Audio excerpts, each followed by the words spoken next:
టెంకణాదిత్య కవిరాజశేఖర నందచూడుని కుమార సంభవ కావ్యం రెండవ భాగం 27/10/20.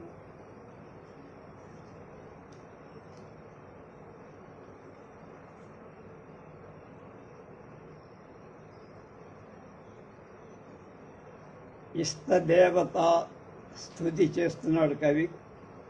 2-3 పద్యాలు చెప్పుకున్నాం. ఇవాళ 5వ పద్యం. అమిత రజోగుణ స్ఫురణ నావహమై పరమేశు దక్షిణాంగమున జరించి భక్తి చిరకాలం సద్విధి గొల్చి తత్ప్రసాదమున అజాండ భాండ జని తత్వ సువేద కళాగమాది విశ్వము సుజయించు పుల్చు అజు వాగ్విభు సంస్తుతి చేసేదన్ మతిన్.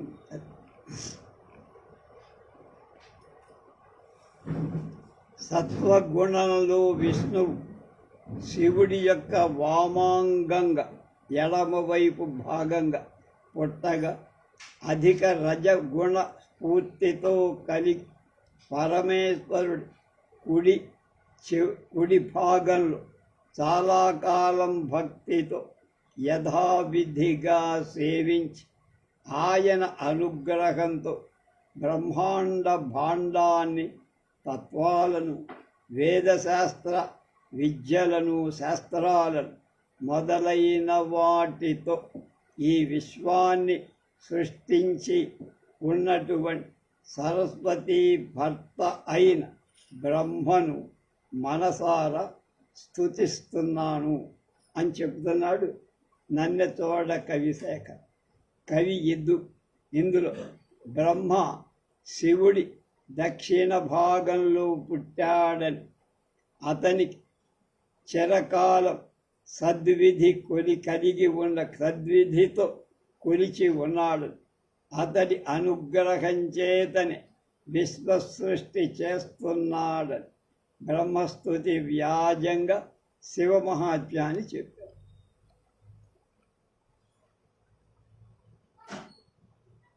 అనుపమ దివ్యమూర్తియను అంత్య కాదు ధవాష్టమూర్తులందును పరమూర్తి అయిన ప్రభతోడ జగజ్జనరాజికెల్ల ఇందు నయం దాన దృష్టి అంత్య కాదు త్రిలోచనాది లోచనమును తానయైన రవి చారు నిజప్రభమాకు ఈవుగా. మళ్ళా అనుపమ దివ్యమూర్తియను నంతియ కాదు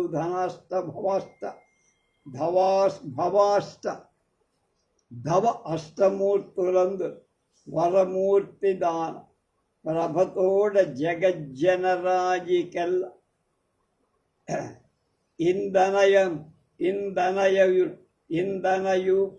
ఇందనయం వాన దాన దృష్టి అంత్య కాదు త్రిలోచనాది లోచనమున తానయైన రవి చారు నిజప్రభ మాకు ఈవుత.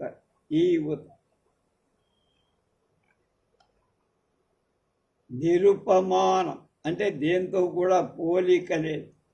అమానుషమైనటువంటి మానవాతీతమై ఆకారం కలవాడు.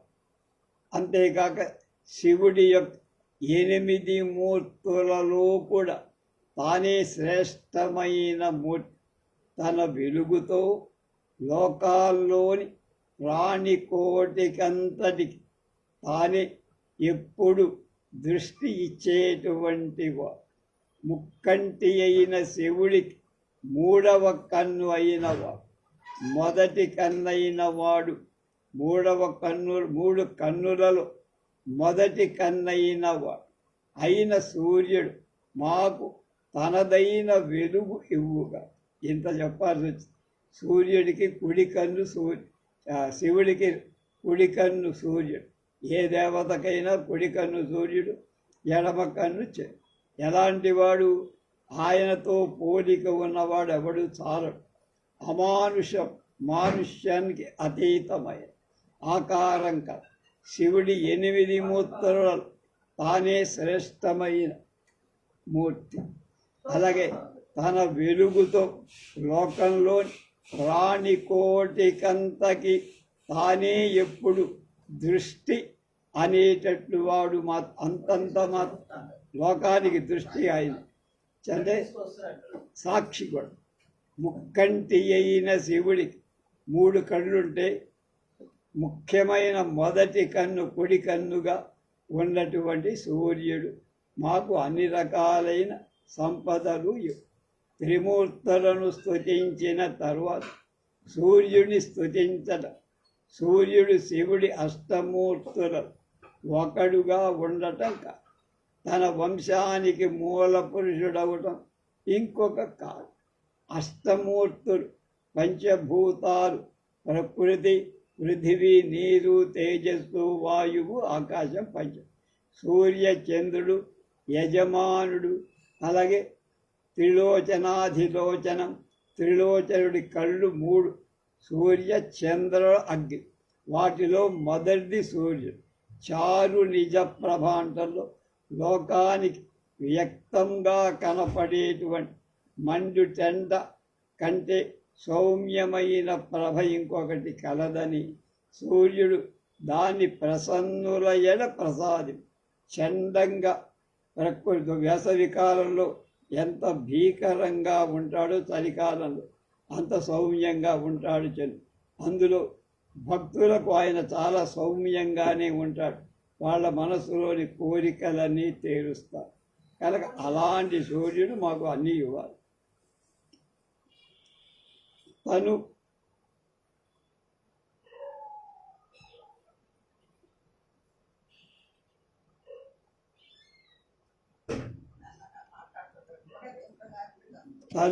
తనువసితాంబదంబు సితదంతముఖంబు అచిరాంసు ఆత్మగజ్జనము గజ్జనం కర సద్రుని శరాసనంబునై సన మదమారి వృష్టి హిత సస్య సమృద్ధిగా అభ్రవేళ నా జను గణనాథు కొల్తు అనిశంబు అభీష్ట ఫలప్రదాతగా తను వసితాంబుదంబు సితదంతముఖంబు అచిరాంసు ఆత్మరజ్జనములు గజ్జనం కరసంద్రుడు చక్ర శరాసనంబుడై సన మదమారి వృష్టి హిత సత్య సమృద్ధిగా భ్రవేళ నాజన్ గణనాథుని గొల్తు అనిశంబు అభీష్ట ఫలప్రదాతగన్. శరీరం నల్లని మేఘం, తెల్లని దంతం, అగ్రంగా మెరుపు, తాను చేసే ధ్వని గొప్ప ఉరుము, తొండము యొక్క కాంతి ఇంద్రధనస్సులాగా కనిపిస్తుంది. మదజల వర్షంచే భక్తుల మేలు అనే పంట పెంపొందించే వర్షాకాల లాగా ఉండే గణపతి కోరిన కోరికలను తీర్చేవాడిగా ఎల్లప్పుడూ సేవిస్తారు. సితదంతయుగం అనే దానికి సితదంత ముఖంబు అని వేటూరి ప్రభాకర శాస్త్రి గారి సవరం. వినాయకుడు ఏకదంతుడు కదా. దంతాగ్రము నోరు మూసినప్పుడు కానరాక తెరచినప్పుడు కనపడు. అందుచేత అచిరాంసు సామ్యం సుందరంగా నీలమేఘమే శరీరం, మెరుపే తెల్లని దంతము కొన, ఉరుమే గజ్జ, ఇంద్రధనుసే తొండంక. ఇలా వర్షాకాల లక్షణాలన్నీ గణపతిలో ఉండటం చేత అతన్ని వర్షాకాలంతో రూపించడం, పోల్చడం జరిగింది. వర్షాకాలం సస్య సమృద్ధిని కలిగించేటట్టుగా గజముఖుడు మదజలమనే వర్షంతో భక్తులకు హితాన్ని కలిగిస్తాయి. అలా బాగుందని తన జనకుడు ఉరుస్థానుడు జనని అపర్ణాక్షత విశాఖుండనగా తనరియు అభిమత ఫలము జనులకు దయనొసగుతుండు షణ్ముఖు కొలుత బాబు. తన జనకుడు స్థాను జనని అపర్ణాక్షత విశాఖుడనగా తనరియు అభిమత ఫలముల జనులకు దయ ఒసగుతుండు షణ్ముఖు కొలు. తమాషాగా చెప్పాడు ఈ పద్యం, గొప్ప పద్యం. తండ్రి స్థాడు అంటే బండరాయి శివుడు, పెద్ద మోడు లేకపోతే. తల్లి పర్ణాలు ఆకులు లేని. తాన విశాఖుడు అంటే శాఖలు లేడు. వి అంటే లేదు, శాఖలు. వి అంటే లేనివాడు విశాఖ. వింత ఏమిటి?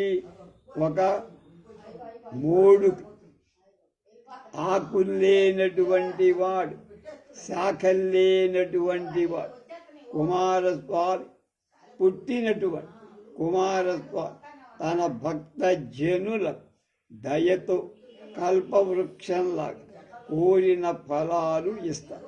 అలాంటి ఆరుముగాల స్వామిని నేను భజిస్తా.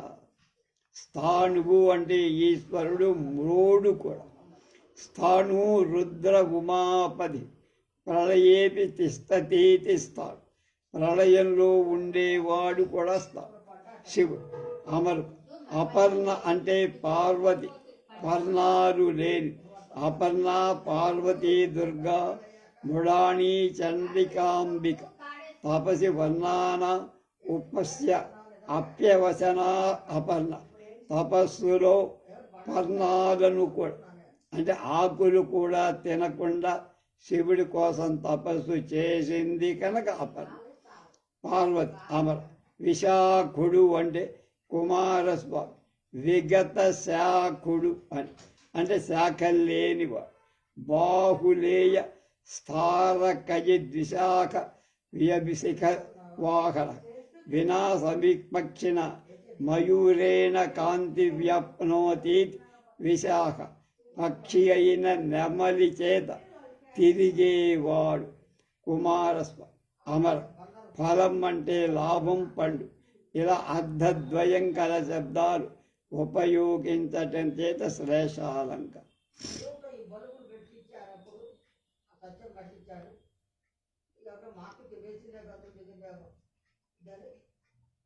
దీనికి మించిన సంస్కృతంలో ఒక శ్లోకం ఉందని మృత్యుంజయరావు గారు మనకి చెప్తారు. స్థానుర్భవాన్ మూల విహీన ఏవ పుత్రో విశాఖో జననీ త్వపన్న పరోపనీతై కుసుమై అజస్రం ఫలత్యభీష్టం కిమిదం విచిత్రం. ప్రముఖ రత్నావళి ఉదాహృతంలో ప్రసంగ రత్నావళిలో ఉదాహరణపై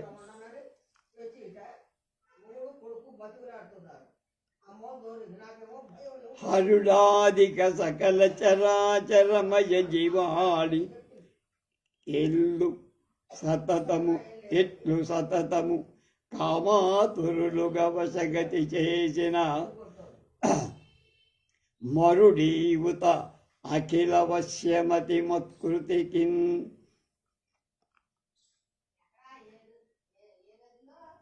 ఈశ్వరుడు మొదలైన జడాలు అజడాలు కదలనివి కదిలే అన్ని జీవులను ఎప్పుడు కామ పీడితులనుగా చేసి వశపరచుకొని మన్మధుడు నా కావ్యాన్ని అందరికి వశపరుచుకునేటట్లుగా తెలివి ఇచ్చుగాక అని మన్మధుడిని కూడా ఆయన పాపం చక్కగా ప్రార్థి.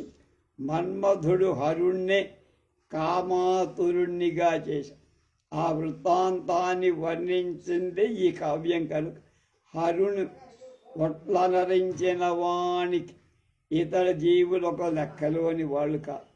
మరుడు అందరినీ వశగతి చేసేవాడు కనుక తన కావ్యానికి ఈ గుణాలను అనుగ్రహించమని మారుణ్ణి మన్మధుణ్ణి వేడుకు.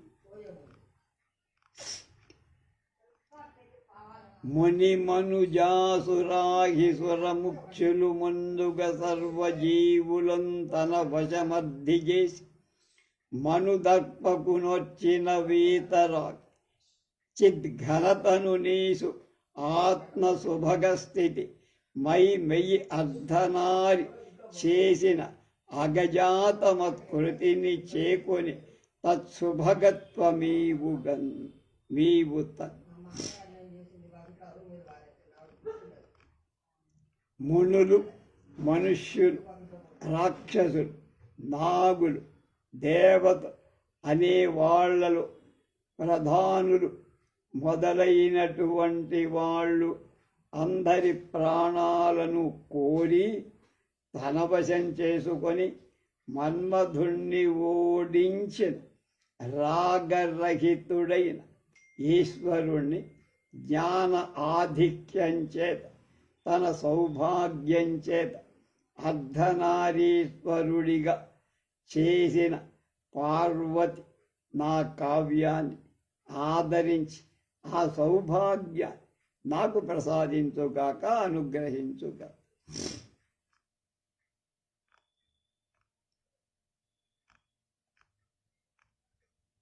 వేదాగమ రూపమున మహాదేవు అపార గుణ మహాసంస్థుతి సంపాదితయగు భారతి నేడు ఆదిగా మత్కృతికి నెలయునదిగాక దయ.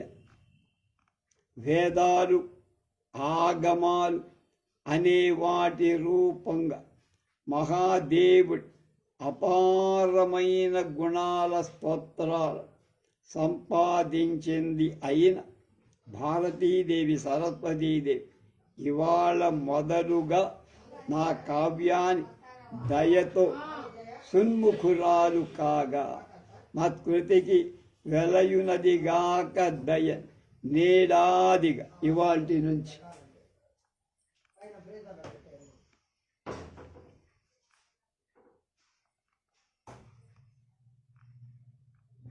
గురు ప్రశంస. అన్యదైవ విరతి నద్దించి కొలు తాడిడి ఫలంబు కొనుట పడయునటి మధ్యమిష్టఫలదు జంగమ మల్లికార్జునుడు కొలువు మొసరు మునుగ కొనుట.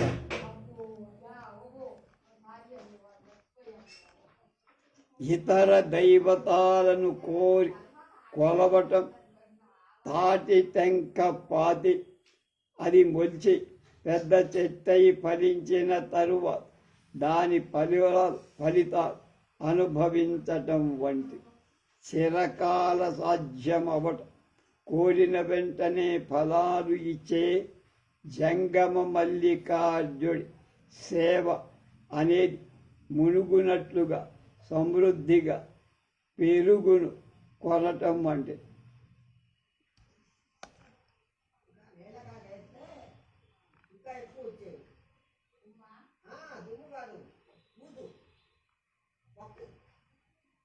అని సద్భక్తియుక్తి నిశ్చయించి ఈ విధంగా సద్భక్తితో అందరినీ స్తుతించి శ్రీపీఠము నిడుకొని శ్రీ పాదుకలందు వ్రాలి సేవించదని పాపహతి చేసి పుణ్యంబు ఆపాదింపగా మల్లికార్జున దేవుని శ్రీపీఠంలో ఉన్న తన దివ్యాలైన పాదుకల మీద పడి నేను పాపాలను పోగొట్టుకొని పుణ్యాలను కలిగించటానికి జంగమ మల్లికార్జున దేవుడు మా గురువుగా సేవిస్తా. అమల జ్ఞాన సుదీపవర్తిగొని వృద్ధాచారుడై వేదశాస్త్రములందున్న సదర్థమెల్లగొని విద్వత్ ప్రీతి కావించు వాని మహాత్ముండు అనబొల్చు పుణ్యనిధి వాణి ముఖ్య సర్వజ్ఞు జంగమలింగంబ మల్లికార్జును సదా కళ్యాణు కీర్తించెదన్. నిర్మల జ్ఞానమనే దీపం వత్తిని తీసుకొని పెద్దల ఆచారాన్ని అనుసరించిన వాడిని వేదశాస్త్రాలలోని మంచి విషయాలల్లా గ్రహించి విద్వాంసుల ప్రీతి కావించువాడు మహాత్ముడు అని చెప్పబడే పుణ్యరాశి వాగ్దేవి ప్రధానుడైన వాడు సర్వజ్ఞుడు సంచరించే శివుడే దాదాపుగా అయిన నిత్యమంగళుడైన గురు మల్లికార్జునుని స్తుతిస్తా అని ఇష్టదేవతా నమస్కారము చేసి సమస్త దేవతా స్వరూపంపైన మదీయ గురుచరణారవిందంబు అభినందించి ఇలా ఇష్టదేవతా స్తుతులు చేసి అందరు దేవతల స్వరూపమైన నా గురుదేవుడే జంగమ మల్లికార్జున యొక్క అడుగు తామరలను అర్చించి తర్వాత కవితామృతోదయాంబుధి కవి సజ్జనమునకు వస్తు కావ్యాభ్యరచి కవితారంభముల సత్కవుల అభినందింతుదు ఆది కవి వాల్మీకిని. కవిల స్తుతి చేస్తారు. కవితామృతం ఉదయం పొందిన సముద్రుడు ఉదయం పొందిన సముద్రుడు కవులలో సజ్జనులలో బంగారం లాంటివాడు. కథాప్రధానాలైన కావ్యాలలోని పద్మాలకు సూర్యుడైనవాడు ఆది కవి అయిన వాల్మీకి కావ్యారంభంలో సత్కవులందరినీ ఆయనతో పాటు అభినందిస్తా. వేదాంత భారత పురాణాదులు సేయుడొక పేర్మియని సన పొగడంగా దెప్పుడు అజుడు ఓపని వేదము లేర్పరచి నదిన వేదవ్యాసుని. బ్రహ్మ సైతం చెయ్యలేకపోయిన వేద భజనాన్ని వేద విభాగాన్ని చేశాడు అంటే వేదవ్యాసుడి వేదాంతాలు మహాభారతం అష్టాదశ పురాణాలు మొదలైన వాటిని రచించడం ఎంత గొప్ప ఆ మనస్సుతో ప్రశంసించనక్కర్లేదు. అంత గొప్పవాడిని వేదవ్యాసుని నేను నమస్కరిస్తాను. వేదాల రాసులను రచించడం వేదాంతాదులను రచించడం కంటే వేద విభజనం కష్టం. అది బ్రహ్మకు కూడా చేతకాక చేతులెత్తేసి కనుక వేద విభజనమే చేసినప్పుడు వేదాంతాది రచన ఒక గొప్ప అంటం చేత అలంకారం కావ్యార్థాపతి కనుక అంత గొప్ప పని చేస్తే వేదాంతం అంతా చిటికలు చేసి భాసురమతి వాల్మీకి వ్యాసాదులు చనిరి జగతి వర కవితా సింహాసనమెక్కి కవీంద్రుల దాసులుగా నీలే కాళిదాసుడు పేర్మెన్. ప్రకాశించే బుద్ధిగల కాళిదాసుడు వాల్మీకి వ్యాసాదులు అధిష్ఠించి వదిలిపెట్టిన వేదిక మీద ఉత్తమ కవిత్వమనే సింహాసనాన్ని అధిష్ఠించి కవిశ్రేష్ఠుల దాసులుగా ఈలే. తనందరూ ఎవరికి ఆయన ప్రభువు కవిశ్రేష్ఠులకు ఆయన వాళ్ళంతా దాసులయ్యారు.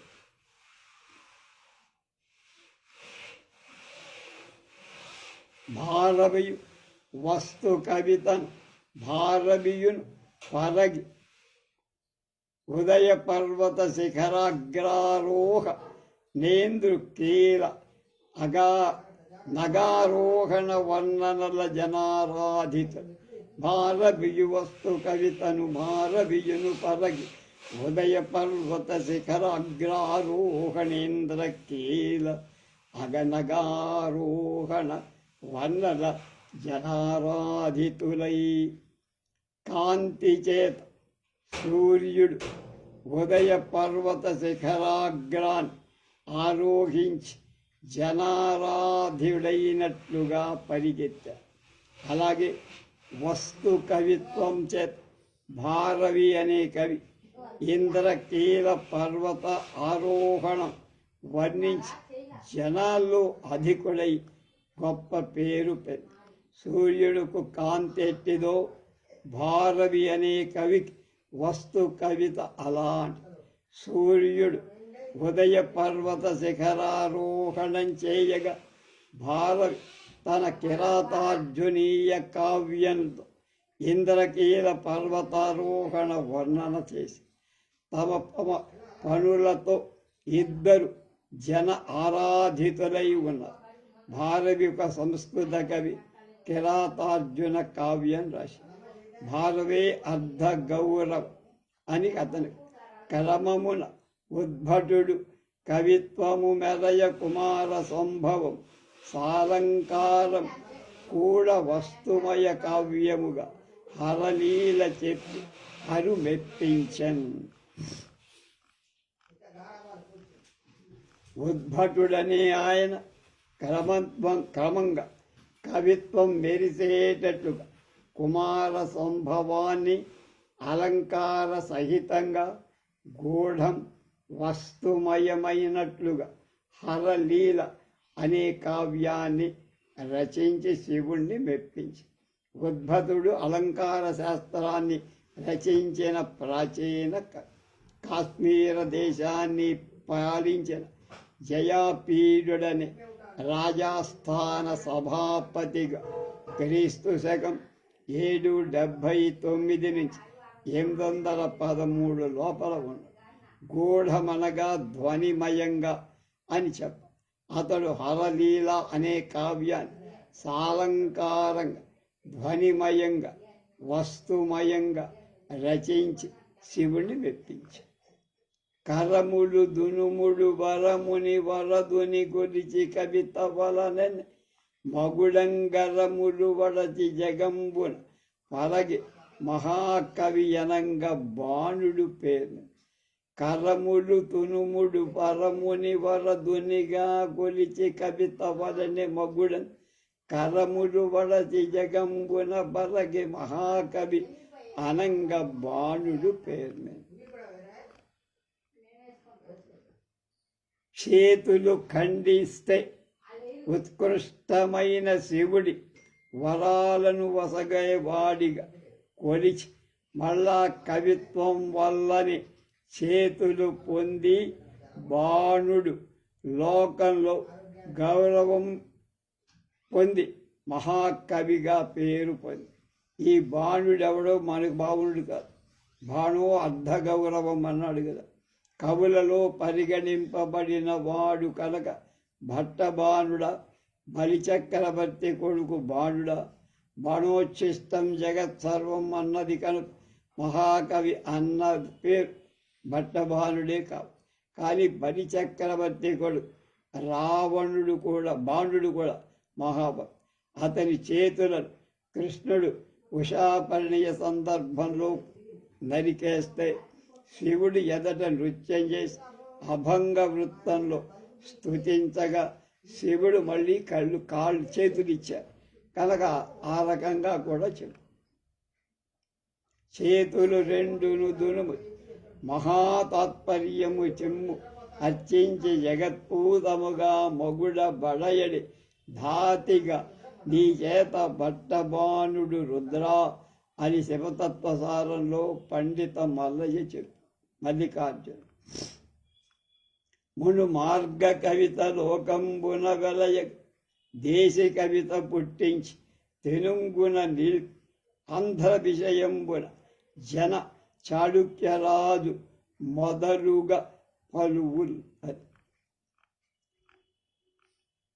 పూర్వం లోకంలో మార్గ కవిత్వం ప్రకాశిస్తుండగా ఆంధ్రదేశంలో చాళుక్య రాజులు మొదలు అనేక మంది రాజులు దేశ కవిత్వాన్ని పుట్టించి అందు తెలుగు భాషను నిలిపారు, దాన్ని సఫలీకృతం చేసి. మార్గా దేశీ కవితల విషయంలో అభిప్రాయ భేదాలు. మార్గ కవిత అంటే వ్యాస, వాల్మీకి, కాళిదాసాదుల కేవల సంస్కృత కవిత్వమని, దేశీ కవిత అంటే నన్నయాది ఆంధ్రుల కవిత్వమని ఒకటి. మార్గ కవిత అంటే సంస్కృత సాహిత్యాన్ని అనుసరి సంస్కృత వృత్తాలలో కూడిన భారతాది రచనా రీతి అని. దేశీ కవిత అంటే రగడలు, అక్కరలు, ద్విపదలు మొదలైనవి ఉన్నవి.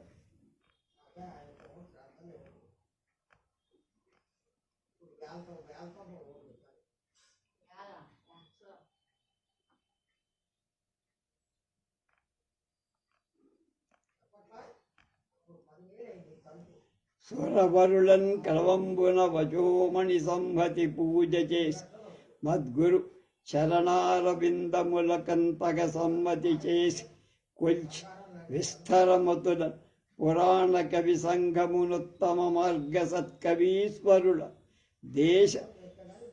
దేశి సత్కవుల సంస్తుతి చేసి మనోముదంబున. తనకు నేను దేశీ మార్గ కవితని ఆహ్వానిస్తానని చెప్పా. దేవతా శ్రేష్ఠులను క్రమంగా వాగ్ ప్రసన్న సముదాయంతో పూజించి నా గురువై జంగమ మల్లికార్జుడి పాద పద్మాల సముచితంగా కోరి సేవించి అధికమతి మంతుల పూర్వకముల సమూహాన్ని ఉత్తములైన మార్గ సత్కవివరుల దేశ కవివర్యులను నమస్సులతో సంస్తుతించి తర్వాత వచనంతో అన్వయం. గురుకేరిగి వస్తు చెయ్యమున కొరగెడు నా దీపవర్తియును పోలే నిజం వెలిగి కృతి వస్తు సమితి పరలగ మది నొరగు విబుధ వర్గము తల. వస్తువు అంటే నిధిని గుర్తు తెచ్చుకొని దాని వైపు మొగ్గేటువంటి దీపపు వత్తిల నిజం తెలిసి కావ్యంలోని ఇతివృత్తానికి అభిముఖమైన పండితుల సమూహాన్ని స్మరిస్తుంది. కావ్యం మీద వస్తువుపై కవికి గల ప్రీతి గమనింపాలి. దీపపు బత్తి జ్వాల వస్తువు పదార్థం వైపే మొగ్గేటట్లుగా పండితులు కూడా కావ్య వస్తువుపై, కథపై, ఇతివృత్తంపై మొగ్గు చూపుతారు. మరియు దోషగ్రాహులకు కుకవి వరాకులను పరిహరించి తిని ఎట్లనన్నా. తర్వాత నేను తప్పులతో పట్టువాళ్ళైన నీచ దుష్కపులను ఆరోపించ. ఏ విధంగా అంటే మార్గము దేశీయ మార్గము వగనంగా తమకు మది వదలక దుర్మార్గ పదవర్తలనగ మార్గవులను తలకు తలతి మహి సుకవులకు. కవులు కాకపోయే కవుల పైకి కనపడుతూ మార్గ కవితారీతి చెడ్డది, దేశ కవితారీతి చేతగాంది. వాళ్ళు రెంటికి కాక ఏది తెలియక రెండు మార్గాలు పట్టలేక దుర్మార్గాన్ని అనుసరించి ప్రవర్తి. అలాంటి మార్గవులకు కవి వేషధారులను స్మరించటం సుకవులకు న్యూన. ఈ పద్యం వేటూరి ప్రభాకర శాస్త్రుల గారి వ్యాఖ్య ఇలా ఉంది.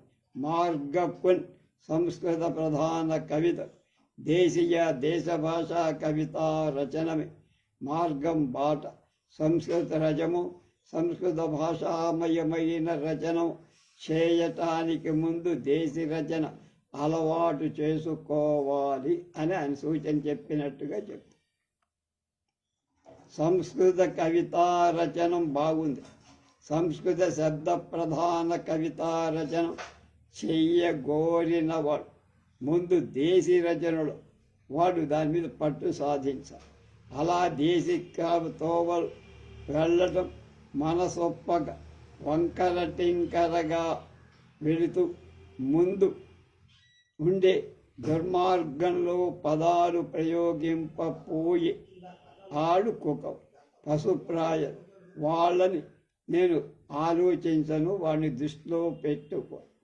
చనసి గుణమైన దోషంబు చేయనే కుకవి కృతులందు దోషంబు గణన సేయ నేరుడు అది ఎట్లు దొంతులు లేని వాయి తోర్ప నేర్చుగా కది ఏమి నేర్చు.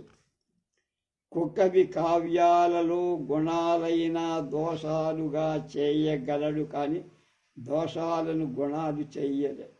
అలాగే కుక్క దొంతరలను పడగొట్టగలదు, కానీ మళ్ళీ అది పేర్చలే.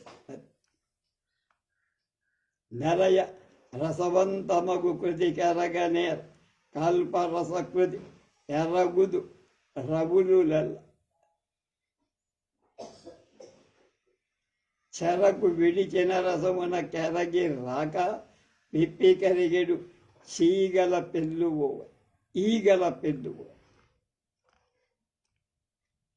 ఈగల గుంపు చెరుకును పిండగా వచ్చే రసాన్ని ఆస్వాదించలేక పిప్పి మీద మూగుతాయి.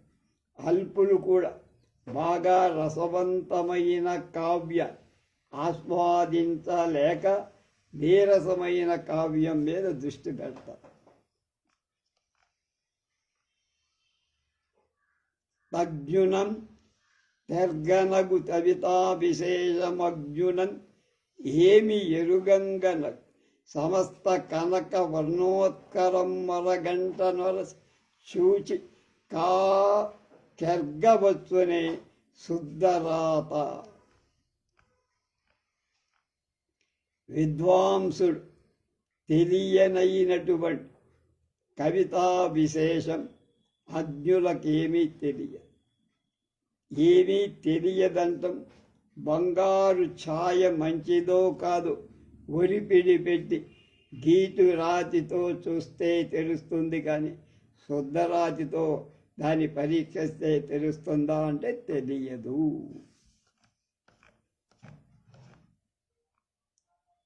అది ఎలా అంటే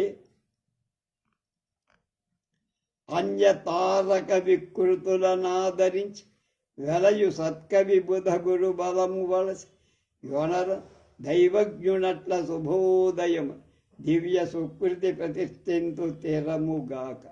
ఎలా ఉందంటే ఇతర నక్షత్రాల చెడ్డలను ఆదరించి శుక్ర బుధ గురుగ్రహాలను బలంగా కలిగి ఉండగా మంగళకరమైన ఉదయకాలంలో జ్యోతిష్కుడు దివ్యమైన శుభముహూర్తాన్ని స్థిరంగా ప్రతిష్ఠించినట్లు నేను శత్రువైన తారుడని కవి కావ్యాలను అనాదరించి సుకవుల బుధుల గురువుల అనుగ్రహము పొంది శుభోదయ కాలంలో దివ్యమైన కావ్యాన్ని ప్రతిష్ఠ చేస్తాను అని కావ్య ప్రశస్తి మొదలుపెట్టాడు. ఏం చెప్పాడో దానిలో రేపు తెలుసు.